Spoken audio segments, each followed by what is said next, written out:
Shalom. Venez recevoir les fraîches révélations de l'évangile du trône avec des oracles de feu et de puissance qui ébranlent le royaume des ténèbres et transportent dans l'intimité du Saint-Esprit. C'est tous les dimanches à partir de 9h à la mission d'Isseva Cocody à Toban avec le prophète Don Céleste Nabi. Yes, il reste et restera toujours un faible reste qui ne fléchira jamais genou devant Baal. Oh yes! Il y aura toujours des hommes et des femmes qui resteront toujours attachés à l'évangile authentique et à la saine doctrine du salut en Christ. Tu en fais certainement partie. Viens donc te joindre à nous au 07 37 39 03 pour qu'ensemble nous puissions de nouveau bouleverser le monde. C'est possible. Shalom.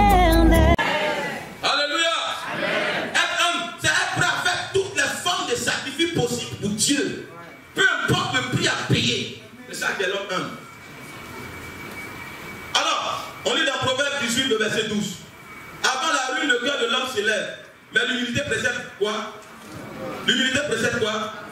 L'humilité précède quoi? Alors, ça veut dire quoi? Ça veut dire que quand tu donnes ton ego à Dieu, là, il y a deux choses que tu obtiens. Suivez-moi bien. Quand tu donnes ton ego à Dieu, il y a deux choses que tu obtiens. Quand on parle de la gloire, c'est quoi? C'est la royauté. Quand tu donnes ton ego à Dieu, là, tu rentres dans la dimension de la royauté. Qui connaît ce que c'est qu'un roi? Quand tu donnes ton ego à Dieu, là, tu rentres dans la dimension de la royauté. Et puis je vais t'expliquer pourquoi je dis ça.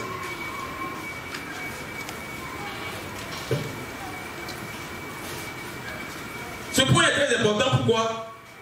Parce qu'il y a des situations qui ne peuvent changer que si Dieu entre en scène. Tant que toi, ton ego est au contrôle, là, ta situation ne changera pas. Toi, tu dis que tu as décidé d'être même une femme impolie. Pour te marier, là, ça sera difficile. Amen. Il y a des situations, là, ça ne va pas bouger. Tant que ton ego, là, tu n'as pas donné ça à Dieu. Amen. Tant que tu n'as pas pris ton ego pour mettre ça sur le tête de la croix, ta situation ne changera pas. Parce que celui qui a embrigadé cette partie-là, c'est Satan. Et la seule personne qui lui donne des ordres, et puis n'a pas le pouvoir de dire non, là, c'est le Pantocrator. Donc une fois que toi tu as donné ton ego à Dieu, là, et ça dit que tu ne vis plus, celui qui décide pour ta destinée, là, c'est lui le roi. Il n'est pas souverain des États-Unis, il est souverain de tout le cosmos. Quand il parle, la création fait silence. Et c'est ce qu'il a tenu à dire à Moïse dans cette image. Il a parlé à Moïse. Et puis qu'est-ce qu'il montre à Moïse? Un buisson qui est comment? Ardent. Un arbre dans un feu qui ne s'embrasse pas. Oh! Qu'est-ce qu'il montre à Moïse? Il est en train de dire à Moïse, regarde bien la scène, regarde bien la scène. Ta vie de ton sera comme ça. Tu fuyais Pharaon, non? Pharaon, il a pouvoir de vie et de mort. En temps réel, sans moi, il peut te tuer. Mais tu seras exactement comme ce buisson dans le feu là. Mais on ne t'embrassera pas. Tu parleras de la Pharaon, mais il sera incapable de t'approcher. Parce qu'il y a une telle présence, une telle puissance, telle onction à côté de toi. C'est ce qu'il montrait à Moïse. En temps réel, Moïse ne peut pas apparaître devant Pharaon, c'est un homme mort. C'est pas Moïse là. C'est la cour pénale la plus terrible de l'univers qui l'attendait. Il met ses pieds dans le périmètre et il est grillé. Mandat d'arrêt international comme Moïse. Il ne peut pas venir, impossible. Et puis Dieu lui apparaît. Il dit, va, celui qui veut ta peau là. La même situation qui a triomphé de toi jusqu'ici là. Moi je te parle au nom de Jésus. Retourne dans cette même situation. Avec une nouvelle onction, quelque chose se passera là-bas. L'onction change l'environnement. L'onction change le décor. Je vais terminer en prédication maintenant. Parce qu'il va pousser encore plus pour toi. Je vais à l'enseignement. Alléluia. Il dit là, Moïse, regarde. Tu as vu? De la même manière que le buisson ne peut pas t'embrasser là. Pharaon ne t'embrassera pas. Il te verra, mais il sera incapable de parler. Quand tu parleras, il n'aura pas d'autre choix que de céder. En d'autres termes, je te concède une parcelle de ma royauté, de ma souveraineté, parce que tu t'es donné à moi, parce que tu ne veux plus vivre, parce que tu veux que je vive à toi. Alors, je te concède une parcelle de mon onction. Même pour cela, je l'ai dit à Moïse. Ça, c'est nous sommes maintenant dans l'Exode 7. Je te fais chier pour Pharaon. Oh! C'est-à-dire quoi? Je t'établis au-dessus de. Tu donneras des ordres. Pharaon te sera soumis. Alléluia. Alléluia. Alléluia.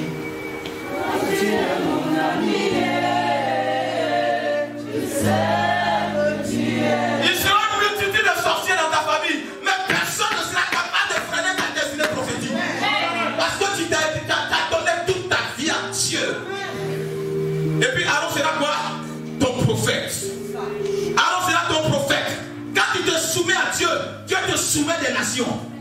Il te soumet des institutions. Dieu, quand tu t'es totalement abandonné à lui, c'est terrible, c'est énorme. C'est parce que nous ne nous sommes pas totalement abandonnés à lui. Notre ego nous maltraite. Abandonne-toi, Dieu. C'est sur le plan de Dieu pour ta vie. Je te fais Dieu pour Pharaon. Je te fais Dieu pour Pharaon. Je te fais Dieu pour Pharaon. Je te fais Dieu pour Pharaon. Il ne pourra pas mettre la main sur toi. Impossible.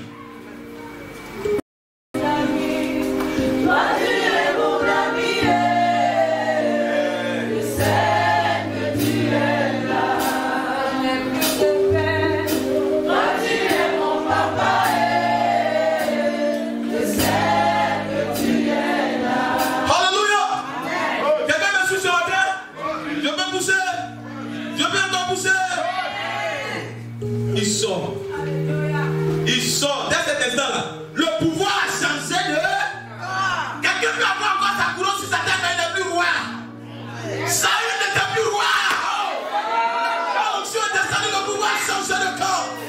Fais parler à quelqu'un. Le dossier a changé de main. Le pouvoir a changé de corps. Saül n'est plus roi d'Israël. Donc Dieu est passé de Saül à David. Et ici a parlé le Créateur. Parce que David a accepté de délivrer les animaux. Même s'il fallait mourir. Tu as lâché l'onction sur lui. Tu as payé prix pour rester à Jésus. Dieu te propulse dans la royauté. Dieu te propulse dans la royauté.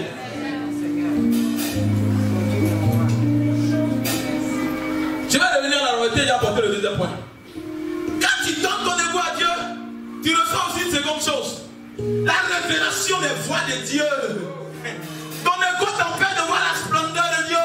Ton ego t'empêche de voir les opportunités. Ton ego ne te fait que voir la Côte d'Ivoire. Ton ego te montre que ton mari ne peut qu'Addis Abeba. Ton ego te limite.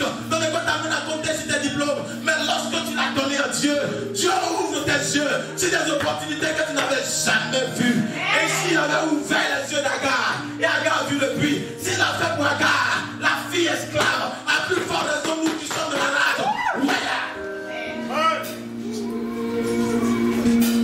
Je sais, moi je n'ai plus d'amis. Tu es mon ami, je sais que tu es là. Quand tu te donnes, les écailles tombent de tes yeux. Mais il y a mieux, hein? Les écailles tombent même des yeux de ceux qui ne te voyaient pas. L'homme qui ne te voyait pas, il commence à te voir. L'atmosphère autour de toi change. C'est ce qu'on appelle la dimension royale de l'onction. Tu n'as pas besoin de gesticuler pour que la porte s'ouvre. Elles sont condamnées à s'ouvrir parce qu'elles s'ouvraient marche avec toi. Et il va devenir un prince. Tu sais l'effort que tu gagneras avec, c'est l'effort de t'abandonner totalement à Dieu. En esprit et en vérité. Tu regardes les sorties trouées de l'homme qui te montre, tu n'as rien vu encore. Là, Dieu détruit ton écho. Il change les temps et les circonstances. Tu as besoin d'être humble, c'est s'abandonner totalement à Dieu, peu importe le prix. Alors je rentre dans le vif de mon sujet. Vous savez, Mélin pour être aidé, c'est le thème de mon intervention. Mélin pour être aidé, le roi qui fonce et qui défonce les portes, qui fonce et qui défonce les obstacles. Le roi qui fonce et qui défonce les obstacles. Je répète, le roi qui fonce et qui défonce les obstacles. On a souvent vu le roi comme celui qui met une couronne sur la tête. Mais ce n'est pas celui-là qui est le Mélèque. Le Mélèque, c'est celui qui est au premier front qui est à la guerre. Celui qu'on met au premier front, la guerre à la guerre, c'est lui qui est le Mélèque. C'est lui le warrior, le guerrier, le Dibori. C'est lui. C'est lui là qui est le roi. Il fonce, il défonce. Quand il y a un obstacle devant le roi là, quand tu t'es totalement abandonné à Dieu, et que sa royauté est descendue dans sa vie, sa souveraineté est descendue dans sa vie là, tu n'as plus peur de quelque chose. On te prendra pour un fou. Mais la vérité, tu n'es pas fou. Tu as une maillotée d'une gloire de tête. Tu ne vois pas les obstacles, tu ne vois pas les difficultés. Le monde n'en est pas tout peu. Seule une chose t'importe, la gloire de Dieu. La dimension royale, c'est la dimension de la foi en tant que Mouna. Une confiance en Dieu qui est telle que rien ne te résiste. Daniel était dans une telle dimension lorsqu'il était dans la force de lion. Pourquoi les lions ne se sont approchés de lui? Pourquoi ils ne sont pas venus? On leur a donné un déjeuner, non? Mais c'est pas un déjeuner qui est là. Daniel s'était tellement confié à Dieu. Il avait donné tellement son ego à Dieu que, regardez, l'onction de Dieu là s'est transportée comme ça en lui. C'est ce qu'il a dit là. Le Saint-Esprit te couvrira de ton nom. C'est ce qu'il a dit à Marie, non? Il y a une onction qui te couvre de ton nom. Donc le décret qu'on a pris pour dire, la femme qui va avoir un enfant dans les conditions comme ça, là, où elle n'est pas mariée, on va la lapider là. Les gens qui sont venus là, ils n'ont pas fait cas de Marie. Est-ce que quelqu'un vient accuser Marie parce que non, on ne peut pas l'accuser